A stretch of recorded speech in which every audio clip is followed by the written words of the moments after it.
Mexico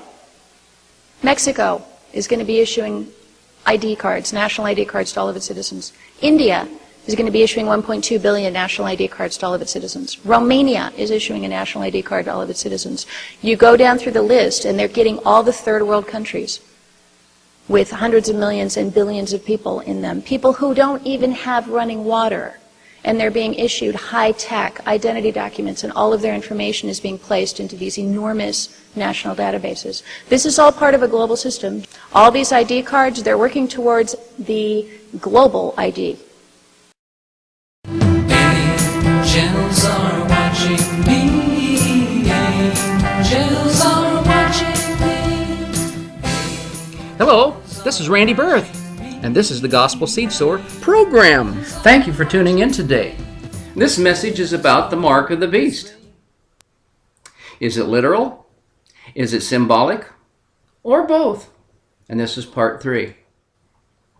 Last time on part 2 of Mark of the Beast, is it symbolic? Is it literal? Or both? We talked about the once saved, always saved theory and how it is a contradiction to say that once a person is saved, that they are always saved, and then all of a sudden you take the mark of the beast and lose your salvation. How can that be? Can you really lose your salvation if you take the mark of the beast? Well, the truth is yes. So what about this once saved, always saved theory? Well, the truth is that a person can choose to walk away from Jesus at any time. And Jesus will never force anyone to stay connected to him. Then we listened to Dr. Catherine Albrecht. She explained the RFID technology and the RFID microchip implant. In this episode, she explains how third world countries are jumping on board with this global agenda of issuing national ID cards around the globe. And that was way back in 2009 when that seminar was recorded. And now it's 2013. It's 4 years closer. Are they still going to do that? Will the global ID be a microchip that will be implanted in people's foreheads or in their right hand? Well, it sure looks like that's where things are headed. And it seems and appears like that's their ultimate goal. Before we continue with Dr. Albrecht's speech, I have something that I want to say to those who insist that the mark of the beast is only symbolic and not literal. But first, let's go to God in prayer and ask for wisdom and understanding. Kind Father in heaven, as we discuss this very, very important issue, I pray that you would give us wisdom and understanding to help us understand this very important matter. We thank you for hearing and answering this prayer. In Jesus' name we pray. Amen. Well, I have something to say to those who insist that the mark of the beast is only symbolic and not literal.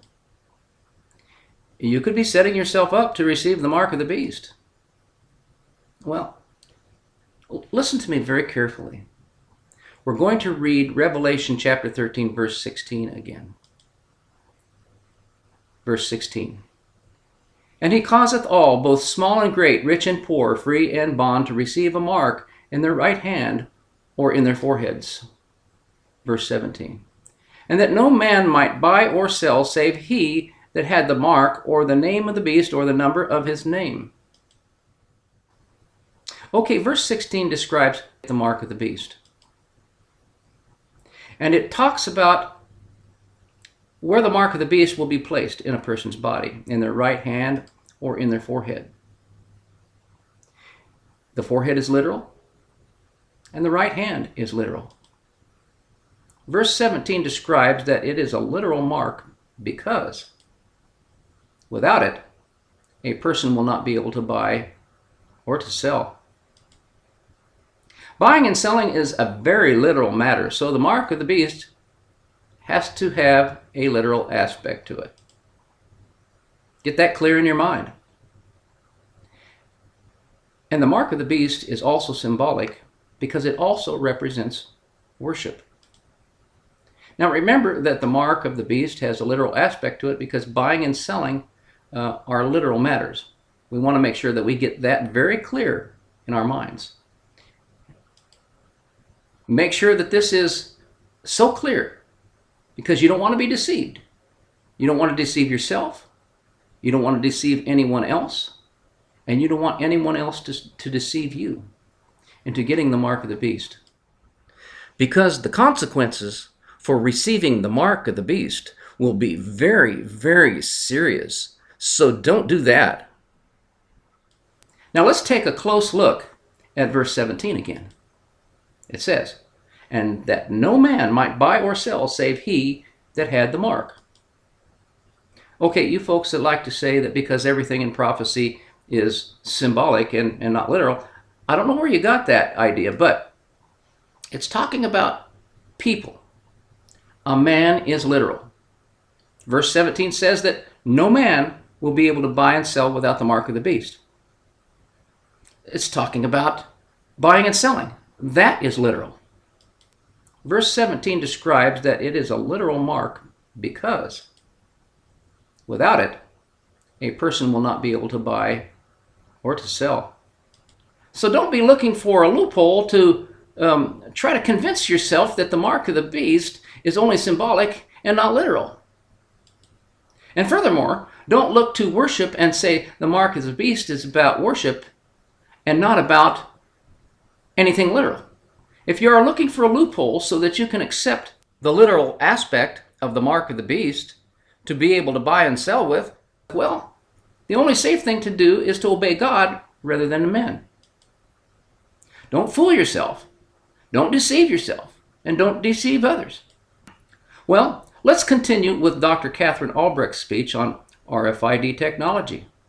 Let's see how the implementation of it is spreading around the world and how national ID systems are developing into a global system. All right, now let me bring this back to the mark of the beast. So we know we've got microchip implants. We know we're getting to the point where you're not going to be able not only to buy or sell without a number, you're not going to be able to get a job, rent an apartment, go to a doctor, or walk down the street without a number. You may not even be able to start the ignition on your car without a number. Well, how does this tie in with payment? Because that's what the mark of the beast is all about. Well, right now, millions of locations around the country are having these devices installed. These are swipeless RFID readers. I guarantee you that there are people in this room with RFID tagged credit cards in your wallets right now. I've never spoken in a group that didn't have them. And now I don't even ask because I always just want to run off the stage screaming. When people wave them, is this one? Yes, that is one. If you want to know what they look like, the blink cards, you can see on the bottom with that Visa card, you see in between the big Visa and the little Visa, there's kind of it doesn't show up very well there. But what it is, it's a series of little waves. It's like sort of the letter C nested inside of each other a couple of times. If you see that, or the words PayPass, see on the blue card on the right that's held up to the reader, it says PayPass, kind of hard to see there. But if you see the words PayPass or that symbol on your credit card, it is contactless. It contains an RFID tag, and you might as well remove the chip from your credit card and put it in your hand, because wouldn't it be more convenient, rather than holding your credit card up to that little reader, to just hold your hand up to the reader? And the more we embrace these horrible devices, the more we're going to get to the point where everybody's just tap and go. You know, all the kids just fingerprint and go into the Sunday school. Everybody just credit card and go into the mini mart and the supermarket and everywhere else. It's a no-brainer to then go, well, we're already used to doing this. Let's just put it in our hands. I'm telling you, we are almost there. We are so close. I feel the hot breath of the beast nipping at my heels. All right, there are technologies out there right now in use at amusement parks and other places where you can just wave your wrist at a reader. RFID tag right in the wristband. Again, getting you ready for that idea of just wave your hand and you can make your payment. You've got ones where you can do it for payphones. Just wave your wrist at a payphone. You've got ones where you could do it for vending machines. Wave your wrist and out pops a Coca-Cola. Oh, there you go. You can see them right there. chip-activated payphones, vending machines, and the like, and they're trying to get us away from change.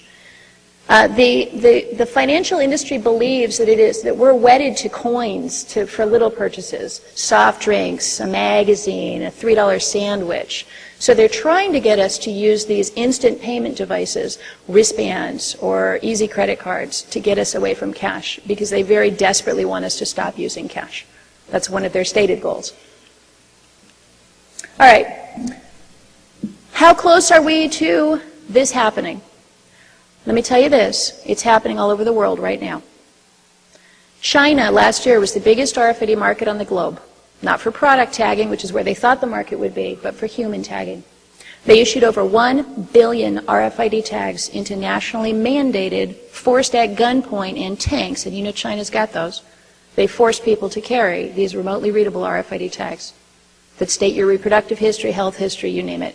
Readable from a distance by communist government authorities. In fact, if this were a communist gathering in this room right now, in communist China, I bet you there would probably be some government officials, and all they'd have to do would be walk that way, that way, that way, and that way, and they would scan every single person in the room and know everything about you. Done deal. It's done. Not proposed, it's done. Who put it in place? Our companies, IBM, Dell, Cisco, Hewlett-Packard, American companies. And in fact, when they were done doing that in China, they were wringing their hands, and I know because I subscribe to all these publications that the RFID industry reads, and you know, they were bemoaning the fact that their huge contract was over. And they said, what are we going to do? We already made all our money. How are we going to make money next year? Well, I'll tell you the answer. They figured it out. Whoops. Where's my other slide? I guess I'm missing my slide. Mexico. Mexico is going to be issuing ID cards, national ID cards to all of its citizens. India is going to be issuing 1.2 billion national ID cards to all of its citizens. Romania is issuing a national ID card to all of its citizens. You go down through the list, and they're getting all the third world countries with hundreds of millions and billions of people in them, people who don't even have running water. And they're being issued high-tech identity documents, and all of their information is being placed into these enormous national databases. This is all part of a global system. All these ID cards, they're working towards the global ID. They're working towards a system where all these ID cards will be intercompatible, and there will be one single global database for everybody on Earth. You know the census, how they're doing GPS readings on the front doors of everybody's houses, and we were all freaking out about that? All right, that's part of a UN program. A UN program to get the GPS coordinates of every human dwelling on Earth. Every hut in Africa, every igloo in Alaska, if they even still have them, every single dwelling on Earth. UN-based. They do it through our census, so we think it's American, but it's global. It's all coming together. The beast is nipping at our heels, guys. All right, so you can do this in India, you can do this in China, because people can't really speak out in those countries. The government has almost complete control over the population of those countries. How are they going to sell it in the U.S.? Well, they're doing a pretty good job so far by just scaring everybody to death. 9/11, terrorists, immigrants, illegal immigrants taking your jobs. You know, Juan there mowing your lawn is the biggest threat we face today. So we got to put a national ID card in everybody's pocket. And we got to scan everybody who wants to mow a lawn. And we got to do biometrics to get a job. This is what they're going to use. And the arguments are going to be pretty powerful. I'll tell you, when you lived, if you lived in the most surveilled society on Earth, which would be the Soviet Union under Stalin, there probably weren't a lot of random muggings and rapes. There probably weren't a lot of abductions. I bet you people were behaving themselves pretty good. Was that a good society to live in? I'll tell you something, that was the most deadly society in human history. Stalin killed over 60 million of his own people. So yeah, we can stop petty crime. We can stop identity theft. We can put a camera in everybody's home. Did you guys hear the news this week that England is actually installing surveillance cameras in people's houses to watch whether they're raising their children right, putting them in bed on time, feeding them the right nutritious meals, and speaking to them nicely? For real, I'm not making this up. 5 years ago, I would have heard somebody on a stage and go, get out of here. For real. And they're spending billions of dollars to do it. So yeah, I can make sure that you don't abuse your kid. I can make sure your kid's in bed every night by 8 o'clock. I can make sure your husband's not surfing the net looking at stuff he doesn't want to. You can make sure of a lot of things. But there's something that always, always historically goes hand in hand with that kind of control. And it is murder. Every time. I've got a bookshelf. Now I have almost 2. 4 feet wide, probably 7 feet tall. Lining. I've got 6,000 books in my house. But 2 of those bookshelves are all 20th century history. And I'll tell you, the most deadly regimes on earth are regimes where people gave them too much power. And they gained the power because they scared the people and they said, that enemy over there, give me all the power and I'll protect you from him. And then they turned around when they had all the power and they just murdered everybody. The most deadly force on planet Earth is government. Think about that for a minute. Second only to natural causes and disease. But no terrorist, no war. 20th century, R.J. Rummel's research, people's own governments were 6 times more deadly than all of the wars combined. Government killed 6 times more people than World War I, World War II, Korean War, Vietnam War, you name every war on earth. Government killed more people. That's why you don't want to give your government this kind of power. All right, so why worry if you have nothing to hide? Well, you probably hear that, right? Well, I'd probably worry if I were Jewish. I probably hadn't done anything wrong, but if I were Jewish living under Hitler, I'd be a little concerned. What if you're Christian living under the beast? That's what's coming next. All right. R.J. Rummel, if you've not yet read his work, you should. He's got an extraordinary website. He has devoted 40, 50 years to researching this. I would love to have him up on this stage with me. He is an elderly gentleman, and he's lost his hearing, so he no longer does public appearances, but he's written a book called Death by Government. And I'd say probably second to the Bible, that book has informed my work more than anything else. Because government, when you give it too much power, kills people every time without exception. And it's a helpful argument because it's all academic, it's all written up, and you can show it in black and white to people. And you don't have to talk Mark of the Beast, you can just talk history, and people get it. All right, let me give you, I want to conclude with some good news. All right, here's our Alzheimer's situation. Good Morning America. By the way, Diane Sawyer is a member of the Council on Foreign Relations. And Good Morning America has done more to promote the microchip than anybody I know. They actually flew out to New Hampshire to interview me about the downsides of the chip. They let me say like 2 sentences on camera, and then he said, well, that's all we need. It's like, what? You didn't let me say anything. He said, no, that's all we need. And the following day, when they actually ran the piece, or 2 days later when they ran the piece, it was an ad for the Vera chip. They had a full animated diagram of the chip going into an animated guy and him going to the hospital and getting scanned. And it was all about that controversy around the chip implants, but it really wasn't. It was a sales job. So the mainstream media loves this stuff. Diane Sawyer loves this stuff. Good Morning America loves this stuff. And this is an excerpt from a Good Morning America piece where they were injecting people and talking about how fabulous it was. They did include a little bit of our protests, but then they had this guy, or actually it was some wife, some guy implanted his wife, he's like 80, and then he says, those protesters need to butt out. They don't know about, they're butting into my privacy and my personal business. If I want to implant my wife, that's my own business. Blew my mind. So Good Morning America totally turned it around. All right, well, we spoke up. There's our protest. These were the signs that got the pastor to stop and help us out as we're walking down the street. And here's the really cool part. Chips cause cancer. Applaud. For real. They cause cancer. I know it's a revolting picture. You don't want to applaud when you see cancer, but let me tell you the good news about this. We did the research. We found out that between 1 and 10% of laboratory animals that get these chips get malignant, fast-growing, horrible, cancerous tumors, and they die. And the good news about this is that all the people who were getting chipped with Blue Cross Blue Shield and Alzheimer's patients, they've all had their chips removed. How did we do it? I worked for 6 months with the Associated Press, Todd Lewin with the Associated Press, to get this story out. I went down into the basement of the medical library at Harvard. I dug up these dusty journals, and we proved it beyond any shadow of a doubt that these things cause cancer, not just associated with cancer, but cause cancer in these animals. When this story went out in the Associated Press, there were 60,000 mentions of this story across the internet within a week. It was everywhere. And here's the good news. There, now you can really applaud. Here's what we did to Verichip stock. $12 a share to 30 cents a share.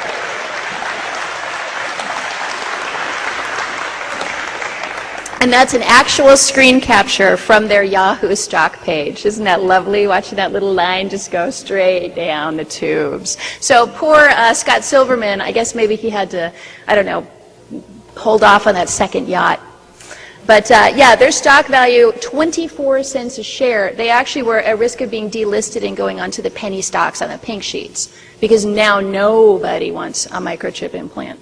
So they're going to have to come up with something new. That's the good news. They're going to have to find a new strategy. By the way, when it was at $11.60 a share, they were scaring the bejeebers out of me because they had Blue Cross Blue Shield on board. They were claiming they had the American Diabetic Association on board. They were chipping Alzheimer's patients. They had the IT director of Harvard University Medical Center, for heaven's sakes, writing articles and even getting a chip in his own arm, talking about what a good idea this was.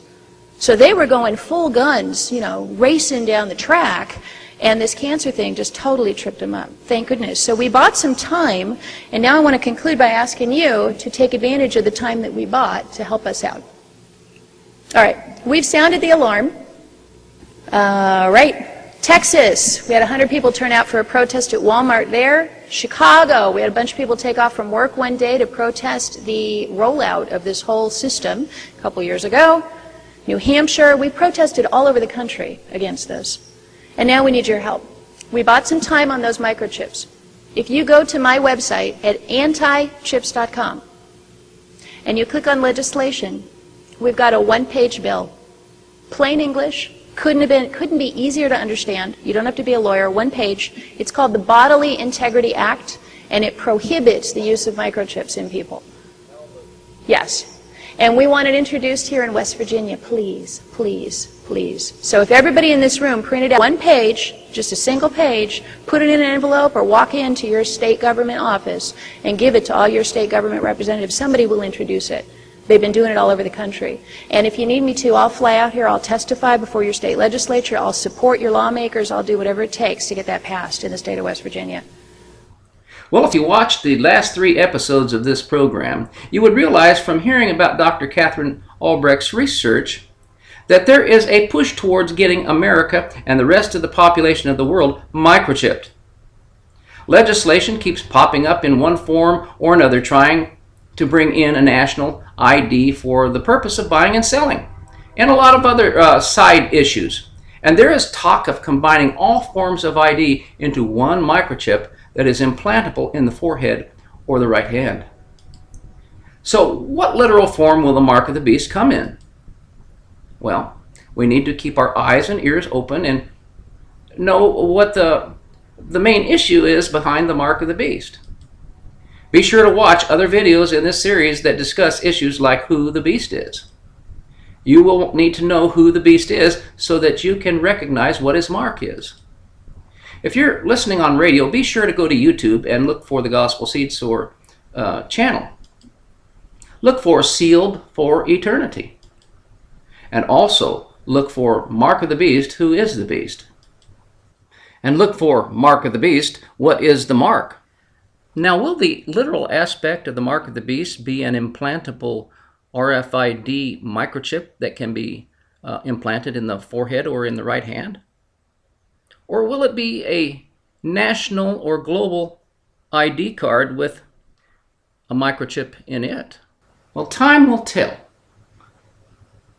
If the world will go to a global ID card first, I don't know. Maybe it'll jump right in and enforce the implantable microchip in the forehead or the right hand.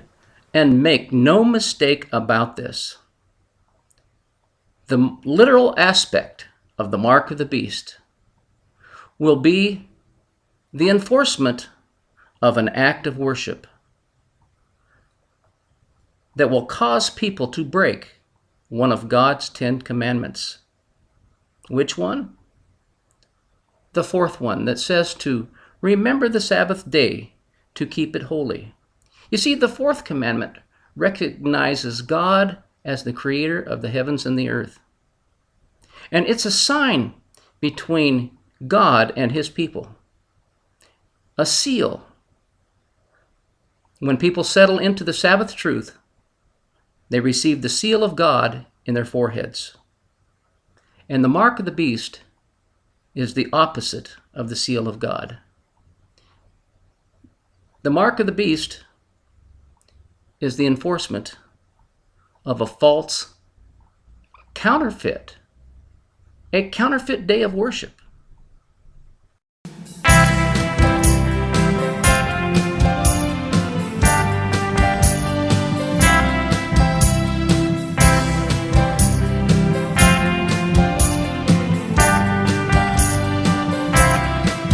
Sometimes I get discouraged, sometimes downright depressed, when nothing seems to work out right, when things are in a mess.